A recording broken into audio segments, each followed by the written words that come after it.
सच्चाई और सबसे बड़ा झूठ क्या है जानते हैं? सबसे बड़ी सच्चाई ये है कि जो पति कहता है कि मैं अपनी पत्नी से डरता हूं, ये सबसे बड़ी सच्चाई है। बोलो है कि नहीं? और सबसे बड़ा झूठ क्या है? ये कौन बताए?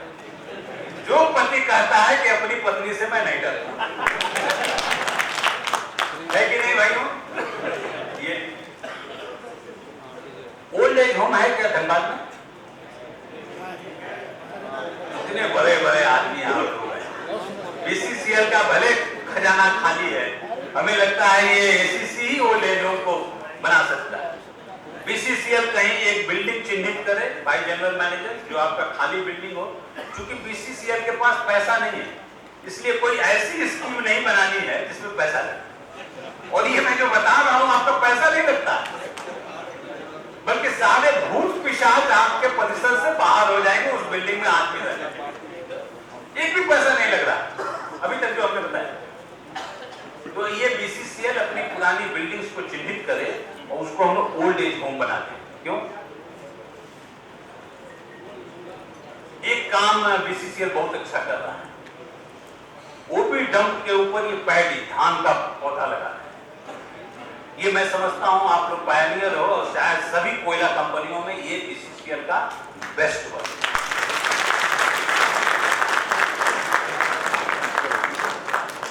ये बहुत आवश्यक है। जब तक आप अपने साथियों का हौसला अफजाई नहीं करोगे, जो हमारे साथी अच्छा कार्य कर रहे हैं, तो उनकी एनर्जी कहां से आएगी? ये आपकी जो तालियां थी मोस्ट अप्रोप्रिएट थी, और एनवायरमेंट डिपार्टमेंट को मैं बधाई देता हूं, अभी उनको प्राइज मिला है। इसमें मैं चाहूंगा, मैं इंग्लैंड गया था एक बार, मुझे याद है, अंडरग्राउंड माइंस यहां बहुत है, वहां हेड गियर था। हेड गियर को उन्होंने बढ़िया से रंग पुताई कर दिया, अब वो नीचे ले जाता था, जस्ट अगल बगल का जो 4 पिलर है वहीं तक उसको सीमित कर दिया था। और इतना टूरिस्ट वहां जाता था, इतना टूरिस्ट जाता था, ये जो सीएसआर की स्कीम्स है, 2 रुपए 4 रुपए 10 रुपए आप चंदा लगा लो, यदि अपना खजाना बिल्कुल ही खाली है तो हमें लगता है बहुत सारी सीएसआर की स्कीम्स उसी से चल रहे हैं। तो जो भी बीसीसीएल में अबंडेंट माइंस हैं, और चूंकि बीसीसीएल में मुझे नहीं लगता है कि कहीं एक ऐसी भी जगह है जहां पति पत्नी झगड़ा कर ले तो वहां जाकर शांत हो सके, कोई जगह है क्या? है? कौन सा पार्ट? चलिए, इको माइनिंग टूरिज्म, ये हमें प्रमोट करना है, और हर एरिया ऐसा एक सेंटर बनाए। ऐसे भी आपको माइंड क्लोजर प्लान में एस्क्रिव अकाउंट में दुनिया भर का पैसा रखा हुआ है, क्यों? उस पैसे को आप यूज कीजिए। सारा पैसा आपका पड़ा हुआ है, उस पैसे को आप दूसरे प्रयोग में नहीं ला सकते। माइंड क्लोजर के लिए वो पैसा चिन्हित है, जब भी यूज होगा उसी के लिए होगा। तो उस पैसे को निकालकर हर एरिया एक इको माइनिंग टूरिज्म अपना डेवलप करेगा। और दोस्तों, सबसे आवश्यक है, यदि हम सुरक्षित ही नहीं रहेंगे, यदि हमारा पर्यावरण नहीं रहेगा। अभी मैं डेटा देख रहा था, सुरक्षा के मामले में कुछ सेफ्टी, कुछ एक्सीडेंट्स के स्टेटिस्टिक्स बढ़ा है। हालांकि हमने एक ही का वो व्हाट्सएप पे देखा था, बड़ा अच्छा, बड़ा ब्रीफ और बड़ा क्रिस्प रिपोर्ट था, बहुत ही अच्छा था। तो मुझे भरोसा है, क्योंकि सुरक्षा दोस्तों सबसे आवश्यक है।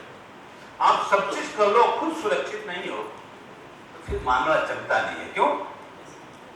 तो ये हमारे लिए सुरक्षा सबसे, हर माइंड मैनेजर के लिए, हर प्रोजेक्ट ऑफिसर के लिए, हर जनरल मैनेजर के लिए सबसे आवश्यक है कि हम ये सुनिश्चित करें कि हमारे एक भी साथी को खरोच न लगे। और नहीं लगता है एनवायरमेंट। धनबाद में जहां जाइए, धनबाद आप लोगों को गाली क्यों मिलती है?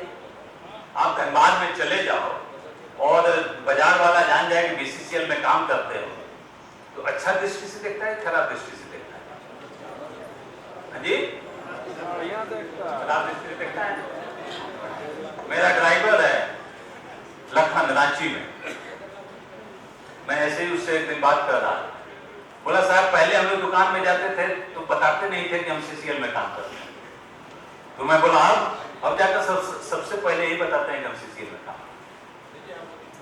तो दोस्तों, परिवर्तन होता है। धनबाद ये एक मेन रोड है, आप जाएं, आपको तो जनता तो गाली देती ही देती है, आप खुद को भी गाली देते हो। और बहुत नहीं लगता है यार, टैंकर कर दो, थोड़ी सी सफाई कर दो। टैंकर आपका कितना घंटा चलता है?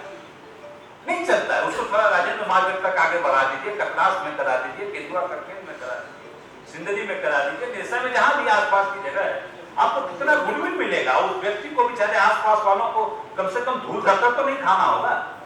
भाई गांव वालों को क्या मिलता है? कोयला आप निकालते हो, तनख्वाह आपको मिलता है, जो प्रॉफिट होता है सेंट्रल गवर्नमेंट को मिलता है, आसपास के ग्रामीणों को क्या मिलता है?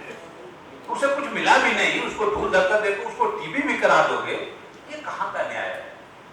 ये एनवायरमेंट के प्रति भाई सबको सोचे, इसको कुछ नहीं चाहिए, पैसा नहीं लगता है।